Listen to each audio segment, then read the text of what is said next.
Let me talk about a few of the problems on the certification review that we were not able to cover in class. The first requests were for problems 9 and 10 off the review. We have the following polynomial, a sub n x to the n plus a sub n minus 1 x to the n minus 1 plus da da da plus a sub 0. And we want to prove the following properties of the polynomial. The first thing that we wish to show is that the graph of the graph is unbroken. That is, it can be drawn without lifting the pencil. Basically, in a nutshell, and almost all of these properties are going to have the same first line, f is continuous. It's a polynomial, and from calculus we know that polynomials are continuous. And continuous function means that we can draw without lifting our chalk off the pencil, or lifting our pencil off the paper. So number 9 is basically, in a word, f is continuous, so that the graph is unbroken. Number 9, part B, the graph is smooth, that there are no abrupt changes of direction. For this one, basically f is a polynomial, and therefore f is differentiable. A differentiable function is one that doesn't have any abrupt corners. So if I can spell differentiable on the stylus, that's the issue that allows there to be no corners when you sketch the graph of a polynomial. The absolute value function has a corner, so something like this is continuous, but that is not the graph of a polynomial because the polynomials all have derivatives, and in this function there is no derivative at the origin. Number 3, f of a is less than 0 and f of b is greater than 0, then f of x is equal to 0 for at least one x between a and b. So for this one, the proof starts f is continuous, and therefore f satisfies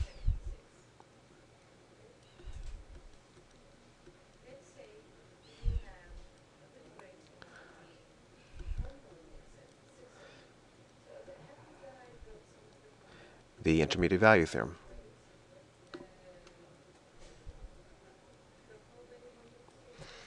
And this part 3 is basically the intermediate value theorem. If f of a is less than 0 and f of b is greater than 0, then f of x has to be equal to 0 for at least one point x between a and b.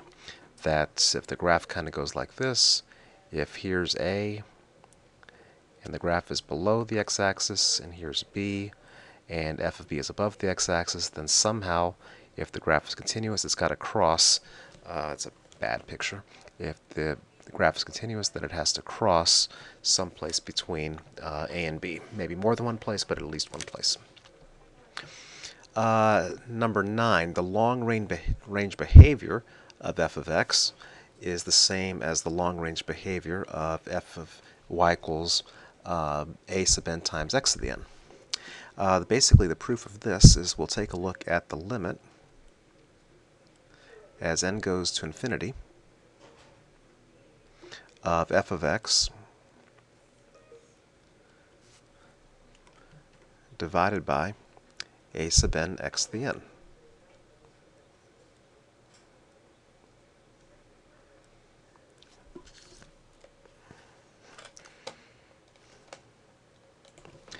Okay, so what happens when we divide this polynomial by a sub n times x to the n? Well, the first term will just simply be, well, let me write the limit first before I forget. Limit is that shouldn't be n goes to infinity, it should be limit as x goes to infinity. Sorry about that.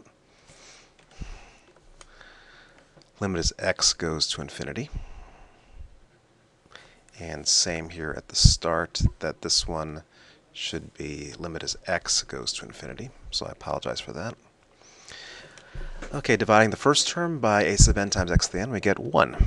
Then dividing the next term, we get a sub n minus 1 over a sub n times x, because x to the n minus 1 divided by x to the n gives us an extra x in the denominator.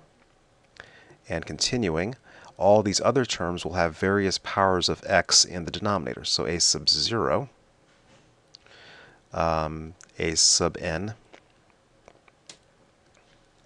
times x to the n. And clearly, as x goes to infinity, all of these terms die off, and so we're left simply with 1. So in other words, f of x will be approximately equal to a sub n x to the n, at least asymptotically, as x gets large. Now this is true if x is going to plus infinity, also true if x is going to minus infinity. The same limit applies that all these fractions are going to 0. So the long-range behavior of f of x can be determined by just simply looking at the leading coefficient by doing these actually two limits, limit as x goes to infinity and limit as x goes to negative infinity. Finally, the last part to show that the y-coordinate, the y-intercept of f of x is a sub 0. Simply just plug in the number 0 for x, and then if you plug in 0, all these terms are equal to 0 except for the constant term a sub 0. So the constant term gives the y-intercept just the same way that if you have y equals mx plus b, the b gives the y-intercept. Okay, so that's problem number 9. Problem number 10. Let f be a polynomial of degree n. Show that f has at most n x-intercepts. Okay, so by one of the theorems that we proved in class, we know that f of x equals 0 has at most, or has exactly, pardon me, not at most, has exactly n solutions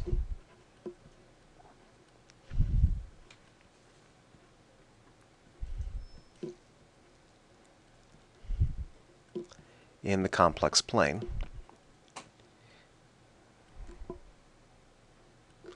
counting multiplicities.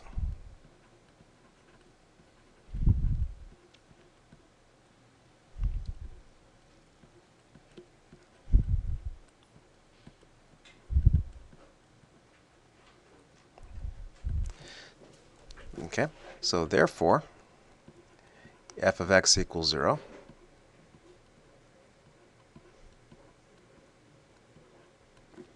has at most n solutions,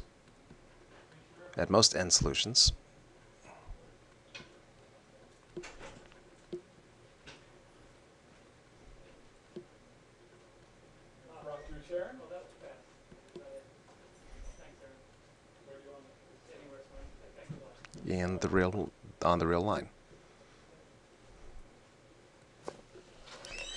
There's two things that can go wrong. You could have a number that has a non-trivial imaginary part. The other thing that can go wrong is you could have a root with a double root, and if you don't count the multiplicities, that would reduce the number of solutions. And therefore, since f has this has at most n solutions, that means f has at most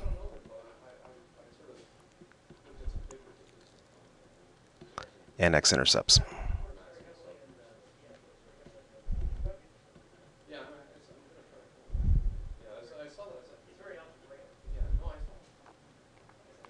So that's the proof of number 10. Let's now turn to problems 20 and 21, making rough hand-draw sketchings of the following functions, stating the domain and range of each. Let's start off with the left column, just kind of go down. So x squared, the graph of x squared will go like this. And for this, the domain will be all real numbers, while the range will just simply be the positive real numbers and 0. So that's the domain and the range of x squared. This is going to be most related to the graph of, that's the x squared. This will be most related to the graph of x to the 1/2. The graph of x to the 1/2 is going to go like this. And so for x to the 1/2, the domain will be positive real numbers, or non-negative real numbers. And the range will also be non-negative real numbers.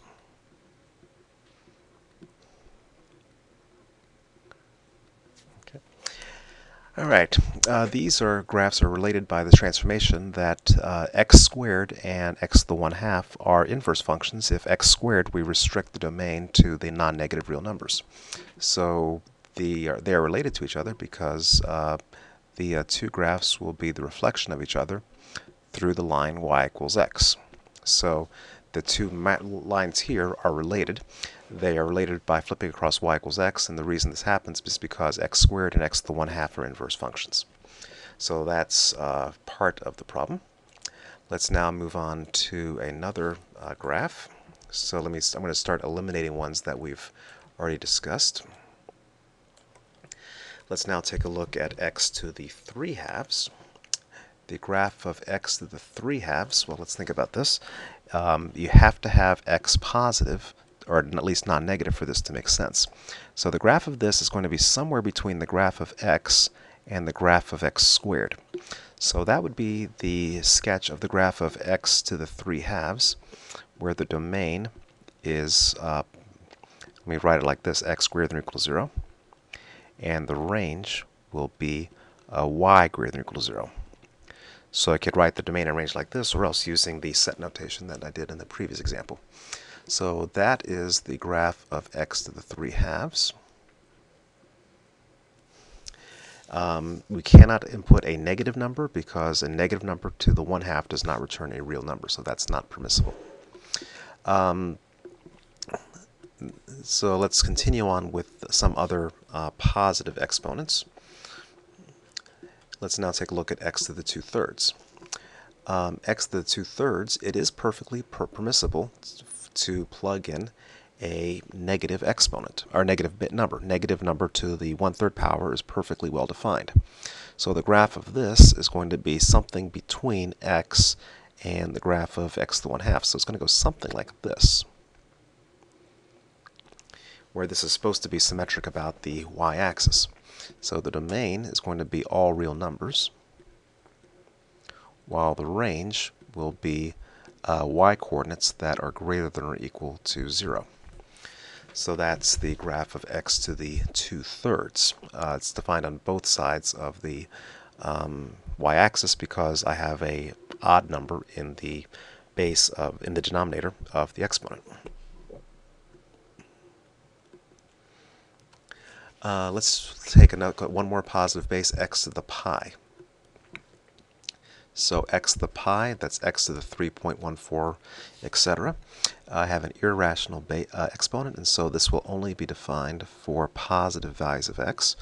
So the graph of x to the pi will go something like this. The domain will be x greater than or equal to 0, and the range will be y greater than or equal to 0. In general, you cannot have a negative number to an irrational base. So that is the domain and range of x to the pi. Okay, let's now take a look at x to some negative exponents. First off, x to the -2. The graph of x to the -2 is going to kind of go like this, because it's 1 over x squared. X squared has to be positive, or at least not negative, and so 1 over x squared, if it's defined, has to be positive. So the domain is going to be x not equal to 0, can't do it at 0, and the range will be that y has to be greater than 0. So that's that one. X to the -3. For x to the -3,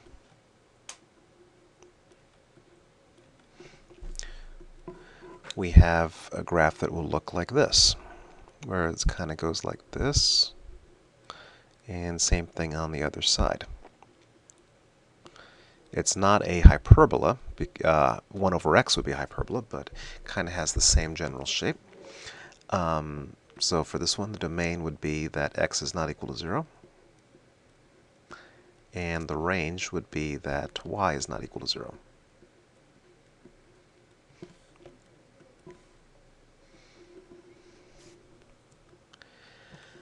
Okay, x to the -3/2.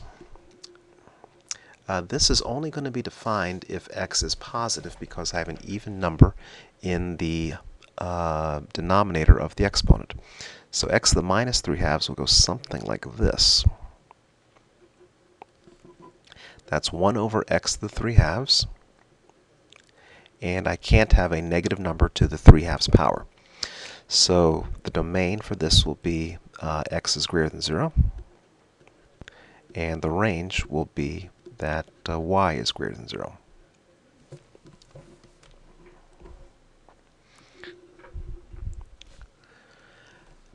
Let's now take a look at x to the negative 7/5. So for this one, we have 1 over x to the 7/5 power. So this is perfectly well defined if x is negative, because I have a 5 on the denominator of the exponent.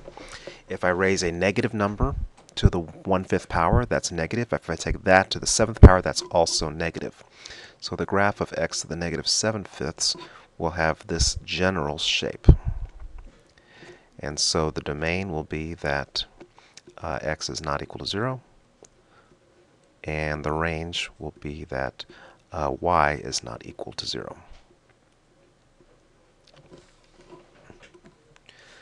Okay, let's now turn to the exponential and logarithmic functions that we have. Let's take a look at, in turn, let's take a look at 2 to the x, 0.5 to the x, log of x base 2, and log of x base 1/2.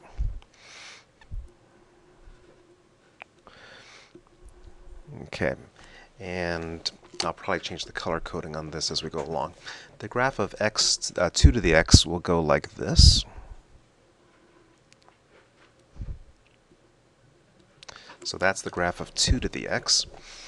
So the domain is going to be all real numbers, while the range will be that y has to be greater than 0. One way of get a common graph will be the log of x base 2 function. So let me plot that one in red. So log of x, 2 to the x and log of x are inverse functions. And so the graph of log of x will go something like this, where the graph is going to be a mirror image through the line y is equal to x. So the domain of this function will be the flip of what I had before, x greater than 0. So here the range was all positive real numbers. Here the domain will be all positive real numbers. The range of this function, well, the previous domain was the all real numbers, and so the range of this function will be all real numbers. So that's the properties of the logarithmic function, and this happens, there is an algebraic relationship because 2 to the x and log of x base 2 are inverse functions. Okay, let's now take a look at another possible transformation. So let me get these out of the way. Another possible transformation is going to be 0.5 to the x. So let's draw this one in green, 0.5 to the x. And notice that 0.5 to the x is equal to 1/2 to the x. And by the laws of exponents, that's equal to 2 to the minus 1 to the x, which is equal to 2 to the minus x. So notice that 0.5 to the x is the same thing as 2 to the minus x. So that means I can take this graph 2 to the x. If x gets replaced by minus x, then the graph of 0.5 to the x is obtained by just simply flipping through the y-axis. So if I take the graph in black and flip it carefully through the y-axis, so this part in green matches this part in black, this part in black flips over to get this part in green. So the green graph will be the graph of 0.5 to the x. And it's an exponential function, so the domain, as before, will be all real numbers, and the range will be y greater than 0. Okay, finally, we can now draw the graph of logarithm of x base 1/2. So let me plot that in brown. And to obtain this function, I would take this green curve and again flip through the line y equals x. So let me do this really carefully. So if I have this diagonal line, y equals x, the curve in red is the flip of the curve in black, then I need to take the curve in green and flip across the purple line. And so I would have a part that goes up this way, and also a part that goes down this way.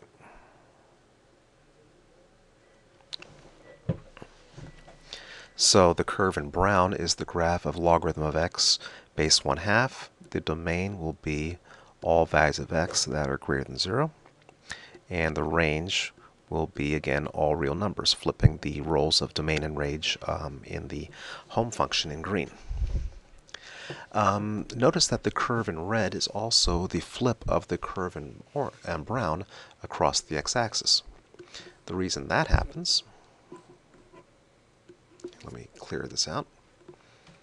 So the reason that happens is because the logarithm of x base 1/2 is equal to the logarithm of x base 2 divided by the logarithm of 1/2 base 2. And the logarithm of a half base 2 is -1. So the bottom here is -1. So the logarithm of x base 1/2 is the same thing as negative log of x base 2.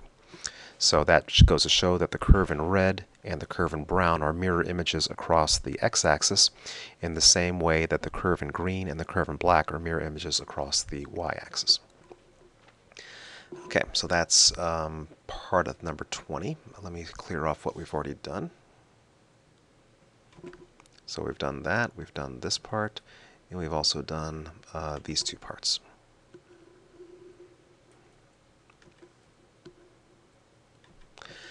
Okay, so let's now take a look at the graphs of 10 to the x and 0.1 to the x. The graph of 10 to the x goes like this. It'll be a lot steeper. That was a bad picture. It'll be a lot steeper than the graph of 2 to the x that we had. And the graph of 0.1 to the x, I'll let you verify by the same logic we had before, is the same as the graph of 10 to the minus x. So the graph of 0.1 to the x will go like this. Exponential decay going positive as opposed to exponential growth. And for both of these, the domain is all real numbers, and the range is y greater than 0.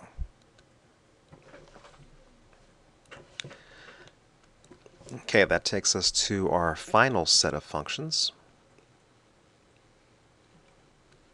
E to the x, e to the minus x, and natural log x. This will be very similar to the graph that we had before for when 2 was the base as opposed to e. The graph of e, so I'll do this in black, the graph of e to the x will go like this. The graph of e to the minus x will be the flip of that picture over the y-axis.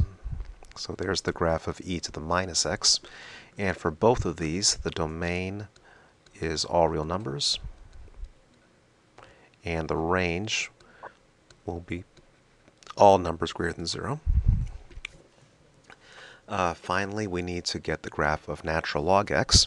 Well, e to the x and natural log x are inverse functions, and so if I have the line y equals x, the graph of natural log x will be the flip across that green dotted line. And so for natural log x, the domain will be all positive real numbers, while the range will be all real numbers. And the reason that happens is because e to the x and natural log x are inverse functions.